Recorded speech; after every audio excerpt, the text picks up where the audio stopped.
सलाम, नमस्ते, सत श्री अकाल। मैं हूं रजा और आप देख रहे हैं रजाग्राफी अनस्क्रिप्टेड की अंतर्राष्ट्रीय प्राइम टाइम रिपोर्ट, जिस रिपोर्ट के अंदर पूरी दुनिया की तमाम बड़ी बड़ी खबरें आसान और सिंपल भाषा में मैं आपको बताता हूं। सबसे बड़ी खबर यह है कि पाकिस्तान के अंदर हालात खराब हैं। हालांकि पाकिस्तान में 12 महीने कभी शांति और अमन नहीं होता है। पाकिस्तान में दुनिया के तमाम बड़े बड़े आतंकी संगठन हैं। पाकिस्तान के अंदर इतने आतंकी ग्रुप हैं कि आपकी उंगलियां कम पड़ जाएंगी। और इस आतंकी घटनाओं की वजह से, इन आतंकवादियों की वजह से बेचारे पाकिस्तान के आवाम ही मारे जाते हैं। पाकिस्तान में एक तरफ महंगाई की मार, सरकार की मार और ऊपर से आतंकवादियों की मार। दोस्तों, ऐसे में सबसे बुरी चीज यह है कि पाकिस्तान में अल्पसंख्यकों को सदियों से परेशान किया जाता है, चाहे वो शिया समुदाय हो चाहे दूसरे अल्पसंख्यक समुदाय हो। शिया तो हमेशा से, अगर गूगल पर आप जाएंगे पाराचनार जेनोसाइड, शिया जेनोसाइड, तो आपको दिख जाएगा कि शिया किलिंग, जो मुसलमान उम्मत मुस्लिमा के दो बड़े फिरके हैं, उनमें से एक बड़ा फिरका हमेशा इस छोटे फिरके को नुकसान पहुंचाता आया है। अभी परसों ही अपडेट दिया था कि 50 पाकिस्तानियों को आतंकी हमले में मार डाला गया है। मैंने बड़े रफली और ऊपर से खबर बताई ताकि लोगों को ये लगे कि रज़ा भाई शिया सुन्नी कर रहे हैं, लेकिन देखिए सच सच होता है। मैं कितना भी छुपा लूं, सच्चाई सामने आ ही जाएगी। मैं नहीं बताऊंगा तो पाकिस्तान में लोग जानते ही हैं। हमारे जो अहले सुन्नत हजरात के जो लोग हैं इधर वाले, कहा जा रहा है कि उन्हीं लोगों ने, उन्हीं के ग्रुप में, एक ग्रुप है वहाँ पाकिस्तान में, खैबर पख्तून में, वहाँ शिया सुन्नी चलती रहती है। तो पाकिस्तान के खैबर पख्तूनबा जो बॉर्डर का इलाका है और जो पाराचनार है, वहाँ से कुछ बसें जो हैं कराची की तरफ जा रही थी। तो इस जो सुन्नी समुदाय का संगठन है, आतंकी संगठन जो था, उसने उस बस पर गोलीबारी की, जिसकी वजह से शिया समुदाय के 50 लोग ऑन द स्पॉट मारे गए। 50। अगर आप गूगल करेंगे तो आपको पाकिस्तान के अंदर शिया किलिंग दुनिया में सबसे ज़्यादा दिखाई देगी। और बॉर्डर के इलाके में जो पाकिस्तान के जो एरिया पड़ते हैं, वहाँ पर शिया समुदाय के लोगों को हमेशा से मारा गया है। सेना अलग से मारती है, यानी पाकिस्तान की फ़ौज अलग से मारती है, और कट्टरपंथी समुदाय वहाँ उनको अलग से मारते हैं। थक चुके हैं अब शिया समुदाय वहाँ के लोग। अब खबर ये है कि उसके बाद शिया समुदाय के संगठन ने दूसरे समुदाय पर अगले दिन हमला किया, जिस हमले में 14 मारे गए हैं सुन्नी और 18 मारे गए शिया। यानी जो 18 जो शिया मारे गए, 50 के अलावा, 50 2 दिन पहले मारे गए। फिर जो झड़प हुई तो उसमें 18 शिया समुदाय के और 14 अहले सुन्नत बरादरी के मारे गए। और झड़प इतनी खतरनाक अभी भी चल रही है कि पूरे इलाके में इंटरनेट बंद है, मीडिया को रिपोर्ट्स नहीं मिल पा रही है। कई सारी महिलाओं को और लोगों को, कहा जा रहा है, शिया समुदाय के लोगों ने कैदी बना लिया है। शिया समुदाय ने एक लंबे समय के बाद स्टैंड लिया है और हथियार उठाए हैं। अब उसके बाद एक चौक है पाकिस्तान में, एक जगह है, वहाँ पर पाकिस्तान का झंडा लगा हुआ था। उस पाकिस्तान के झंडे को शिया समुदाय ने उतार फेंका और वहाँ पर लब्बैक या हुसैन का परचम लहरा दिया। देखिए,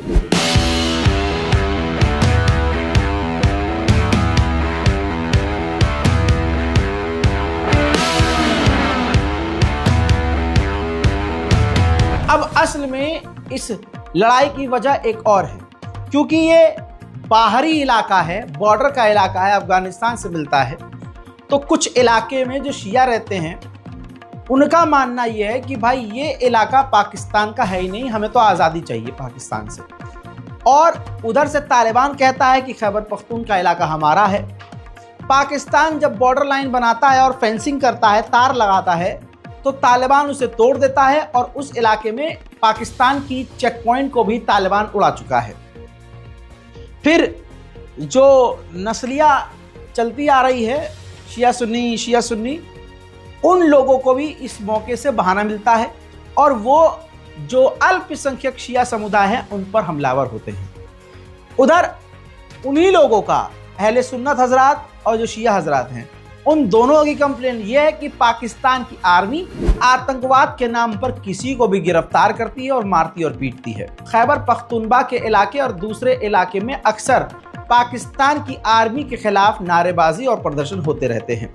लाइव अपडेट यह है कि अभी भी उस इलाके में गोलीबारी हो रही है और शिया सुन्नी समुदाय आपस में एक दूसरे के खून के प्यासे। अब आप कह रहे होंगे कि अच्छा हुआ भारत में ये नहीं है।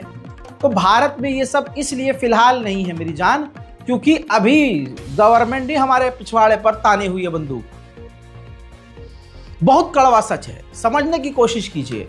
भारत में शिया सुन्नी ऐसा इसलिए नहीं हो रहा है क्योंकि सामने वाले एक ही नजर से सबको देख रहे हैं। उनकी नजर में शिया सुन्नी नहीं होता है, कटमुल्ला होता है, मुल्ला होता है। वो किसी को भी पकड़कर सिर्फ अल्लाह अकबर बुलवा देंगे कि हाँ अल्लाह ऊपर वाले हो, मुल्ले हो, लो जी मॉब लिंचिंग, धपाक धुपुक और धुम। तो सरकार हो, प्रशासन हो, निशाने पर भारत में तमाम मुसलमान हैं, इसमें शिया सुन्नी देवबंदी बरेलवी ये सब नहीं है। इस वजह से सब अपना पिछवाड़ा बचाकर दबा कर बैठे हैं। वरना यकीन कीजिए अभी अगर सरकार नरम पड़ जाए तो शिया सुन्नी खुद भारत में शुरू हो जाए। हालांकि इस लेवल का नरसंहार भारत में कभी नहीं हुआ है अल्पसंख्यकों का। वहीं पाकिस्तान अब भारत के लिए एक बड़ा खतरा बन रहा है। पाकिस्तान के खिलाफ भारत के पास कई तरह के एडवांस फाइटर जेट हैं। राफेल और दूसरे फाइटर जेट को टक्कर देने के लिए, हमारे फाइटर जेट को टक्कर देने के लिए अब पाकिस्तान खतरनाक फाइटर जेट बना रहा है जो कि 4.5 जनरेशन का है और पाकिस्तान के इतिहास का यह सबसे एडवांस फाइटर जेट है। रिपोर्ट देख लीजिए, JF-17 इसका पूरा कोड है JF-17PFX। जी हाँ, जो कि अब तक का पाकिस्तान के लिए सबसे खतरनाक फाइटर जेट है और इस फाइटर जेट को बनाने के लिए काफी मेहनत कर रहा है पाकिस्तान। अगर पाकिस्तान ने यह फाइटर जेट बना लिया तो भारत की चिंताएं बढ़ जाएंगी। भारत के लिए दूसरा सरदर्द पाकिस्तान ने यह दिया कि पाकिस्तान फाइटर जेट के बाद एक खतरनाक आर्टिफिशियल इंटेलिजेंस से लेस ड्रोन बना रहा है।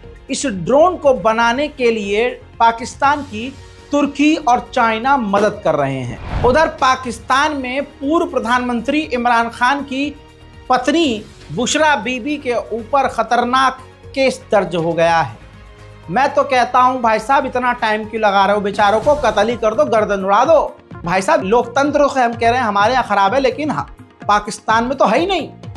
हजरात, हुआ ये कि बुशरा बीबी ने, जो इमरान खान जो है उनकी पत्नी हैं, उन्होंने पोल खोल दी सऊदी अरब और पाकिस्तान की गवर्नमेंट की कि सऊदी अरब के कहने पर पाकिस्तान के प्रधानमंत्री जो मेरे पति हैं उनको हटाया गया और पद उनसे छीना गया और कई तरह के उन्होंने इल्ज़ाम सऊदी अरब पर लगाए और पाकिस्तान को भीख चाहिए होती है मोटी सऊदी अरब से। तो पाकिस्तान की गवर्नमेंट ने बुशरा बीबी के ऊपर धार्मिक नफरत, भड़काऊ भाषण, झूठे आरोप, इस तरह के केस दर्ज करके उनको बुरी तरह से फंसा दिया है। खैर, जो भी उन्होंने कहा है कुछ पल, कुछ बयान उनके दिखाऊंगा और सुनाऊंगा। देखिए, खान जब सबसे पहले नंगे पांव मदीना शरीफ गए थे, तो जब वो वापस आए थे तो फौरन ही बाजवा को कॉल आना शुरू हो गई थी कि ये तुम क्या उठा के ले आया। हम इस मुल्क में शरीयत का निज़ाम खत्म करने लगे हैं और तुम शरीयत के ठेकेदारों को ले आयो, और हमें ये नहीं चाहिए। आप यकीन मानिए, तब से खान और उसकी बेगम के बारे में गन डालना शुरू कर दिया और खान को यहूदी का एजेंट कहना शुरू कर दिया। ये मैं सिर्फ आपको इसलिए बता रही हूं कि ये खान ने कभी पब्लिक में नहीं बताई। अगर ये बात गलत हो तो फिर आप बाजवा और उसकी फैमिली को पूछें, क्योंकि बाजवा और बाजवा की फैमिली ने ये बातें किसी। खैर दोस्तों, पाकिस्तान के अंदर आतंकी गतिविधियां तो बढ़ी हुई हैं। ऐसे में जो चाइना के लोग पाकिस्तान में रहते हैं उनके लिए चाइना बड़ा परेशान है। अब चाइना ने प्राइवेट 3 सिक्योरिटी कंपनी को हायर किया है। अब वो तीनों प्राइवेट कंपनियां अपनी सिक्योरिटी की सेवाएं पाकिस्तान के अंदर चीनियों को देंगी। नेपाल के जो नए प्रधानमंत्री हैं ओली, वो जीतने के बाद सबसे पहले दौरे पर चाइना जाने वाले हैं। ऐसे में नेपाल में ही विपक्ष की पार्टी और कुछ उन्हीं के लोग कहने लगे कि भाई ये तो गलत है, आपको तो पहले भारत जाना चाहिए, भारत हमारा बहुत पुराना दोस्त है, ये है, अलाना है, फलाना ढमागा। तो उन्होंने सफाई दी। उन्होंने कहा कि ऐसा कौन से धार्मिक किताब में लिखा है, कौन से हमारे कानून के संविधान के पन्ने और लाइन में लिखा है, कौन से यूएन की गाइडलाइन में लिखा है कि हमें किसी खास, यानी भारत, किसी खास देश पहले जाना चाहिए और दूसरे देशों में बाद में जाना चाहिए। भाई हम नेपाल हैं, हमारे लिए सारे पड़ोसी बराबर हैं और हम सबसे संबंध अच्छा रखना चाहते हैं। ना हमारे लिए कोई खास है, ना हमारे लिए कोई दुश्मन है। कनाडा के प्रधानमंत्री की आखिरकार हमारे मोदी जी से फट गई है। असल में हुआ ये कि जस्टिन ट्रूडो की तरफ से मीडिया ने ही बयान दे दिया और कह दिया कि मोदी और अमित शाह और उनकी पूरी गवर्नमेंट निज्जर की हत्या के बारे में जानकारी पहले से रखती थी। रिपोर्ट लीक कर दी। अब भारत बुरी तरह से नाराज हो गया।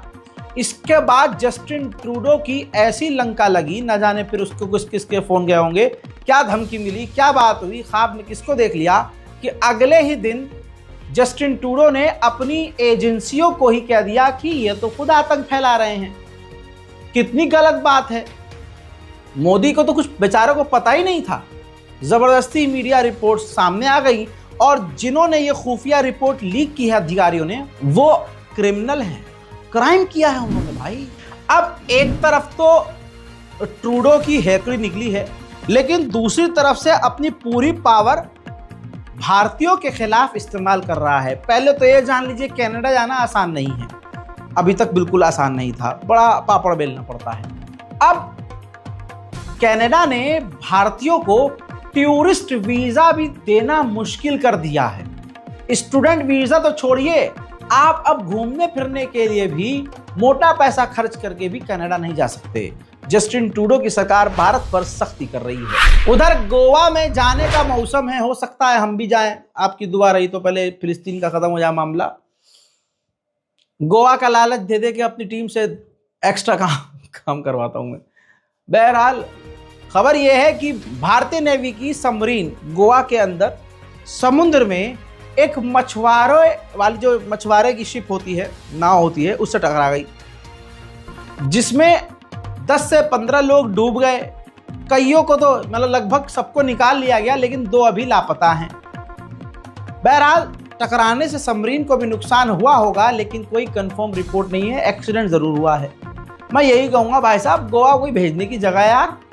सबसे बड़ा सवाल ये है कि गोवा क्यों गई भाई वो सबमरीन? गांजा वाजा फूका हुआ था क्या? गांजा गांजा।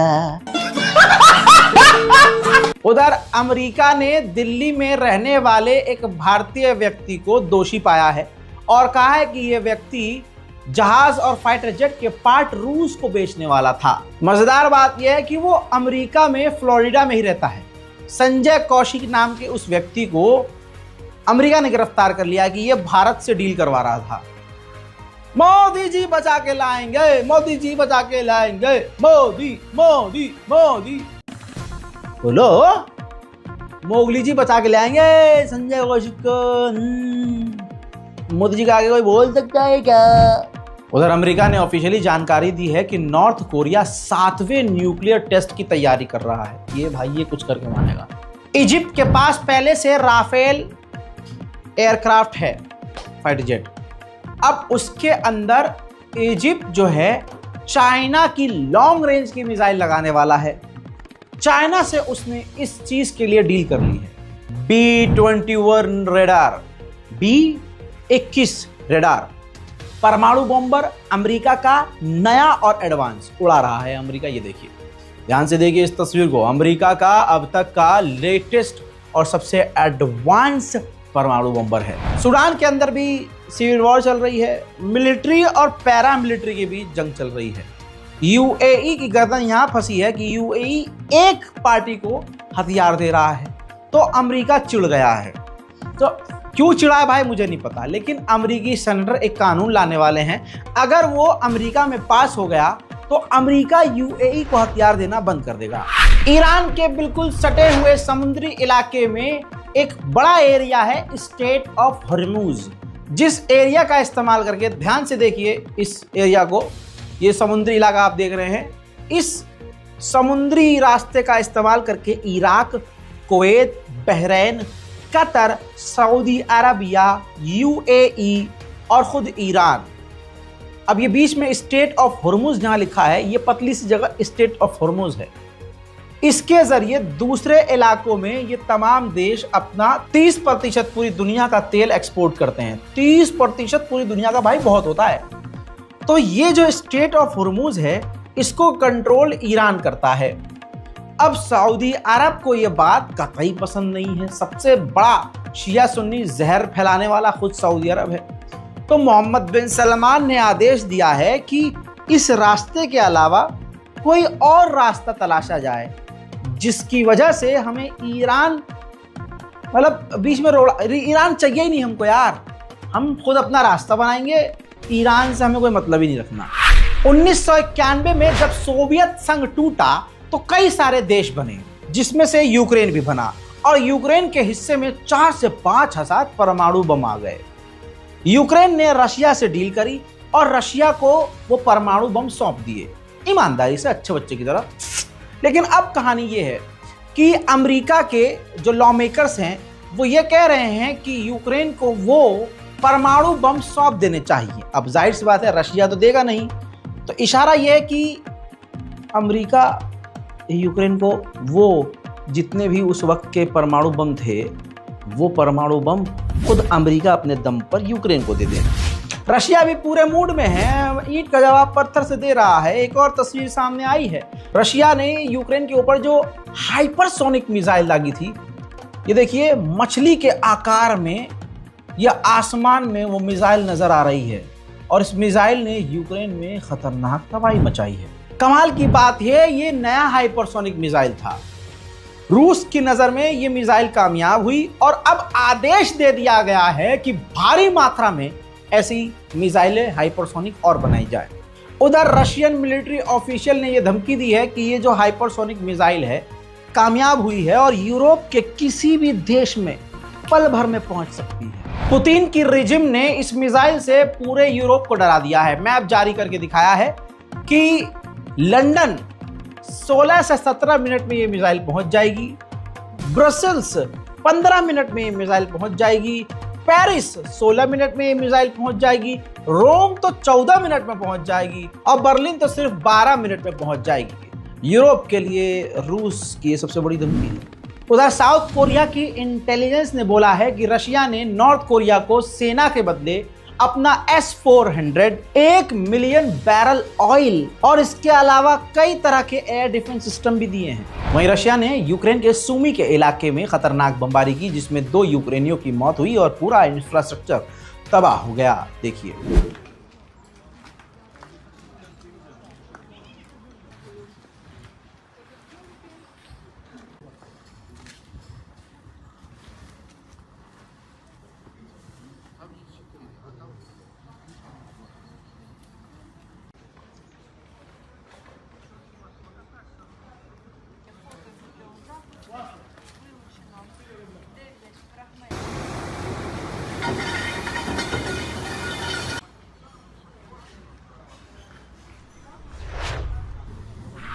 यूक्रेन ने जो कुर्स्क के इलाके पर स्टॉर्म शैडो मिसाइल दागी थी, उसकी भी विजुअल सामने है, देखिए।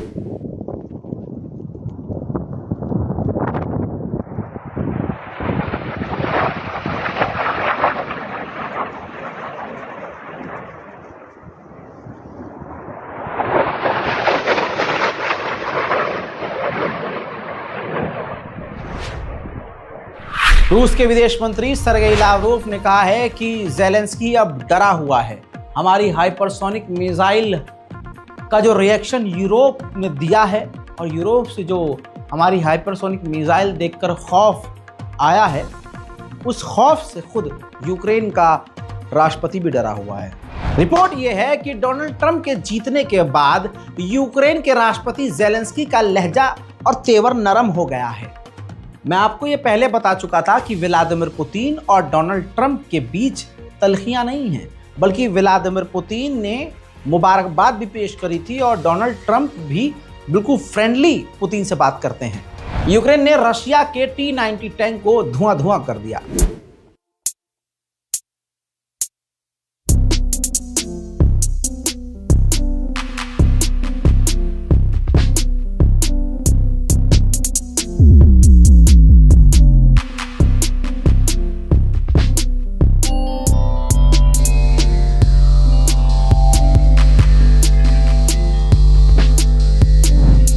यूक्रेन को स्पेन ने हॉक एयर डिफेंस सिस्टम सौंप दिया है। उधर फ्रांस ने भी उड़ता हुआ तीर ले लिया है। फ्रांस ने यूक्रेन को अलाउ कर दिया है कि हमारी लॉन्ग रेंज की मिसाइल आप रूस के अंदर कहीं भी दाग दो।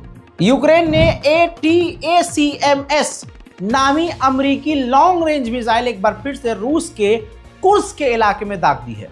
देखिए,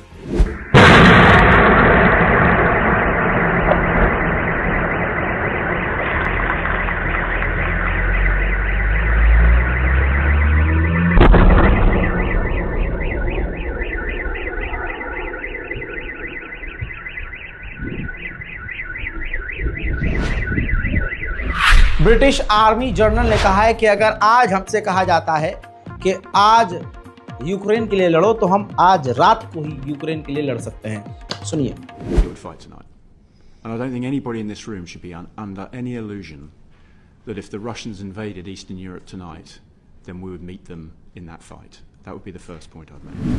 रूस का एक बड़ा शहर है मारियोपोल। वहां पर नॉर्थ कोरिया के जो सैनिक हैं रूस की तरफ से लड़ने के लिए इकट्ठा हो रहे हैं। बड़ी बात यह है कि रूस का कुर्स्क का इलाका, जिस पर यूक्रेन का कब्जा था, रशिया ने 40% उस इलाके को फिर से हासिल कर लिया है। फिर दोस्तों, यूक्रेन के राष्ट्रपति ने ज़ेलेंस्की ने कहा है कि कुर्स्क के इलाके से बड़ी ही तेजी से हमारे सैनिकों को पीछे ढकेल रहा है रशिया, क्योंकि व्लादिमीर पुतिन यही चाहते हैं कि डोनाल्ड ट्रंप के बैठते ही जल्द से जल्द डील हो जाए। रूस को वैसे कुर्स्क के इलाके में कामयाबी मिल रही है। रिपोर्ट के अनुसार रूस हर दिन 200 से 300 मीटर कुर्स्क के इलाके को वापस हासिल कर रहा है। रशियन मिसाइलों को यूक्रेन 2 साल से अपना ऊपर से पीछे तक का जोर लगा के रोक नहीं पा रहा है। हालत ऐसी है कि एक बार फिर से ज़ेलेंस्की ने अपने साथी और यूरोप के देशों से इनकी यानी रूस की मिसाइलों को रोकने के लिए नए एयर डिफेंस सिस्टम मांग लिए हैं। मेरे दोस्तों, रशिया ने अपनी सेना को नए Su-57 और नए Su-35S सौंप दिए हैं। अंतर्राष्ट्रीय प्राइम टाइम रिपोर्ट में आज और अभी के लिए इतना ही। इस रिपोर्ट को शेयर कीजिए। उम्मीद करता हूं एक ही वीडियो में दुनिया की तमाम बड़ी खबरें सुनकर आपको अच्छा लगा होगा। अपनी राय कमेंट में जरूर लिखिए। रिपोर्ट को शेयर कीजिए, चैनल को सब्सक्राइब कीजिए। मैं हूं रजा और आप देख रहे थे रजा ग्राफी अनस्क्रिप्टेड। जय हिंद।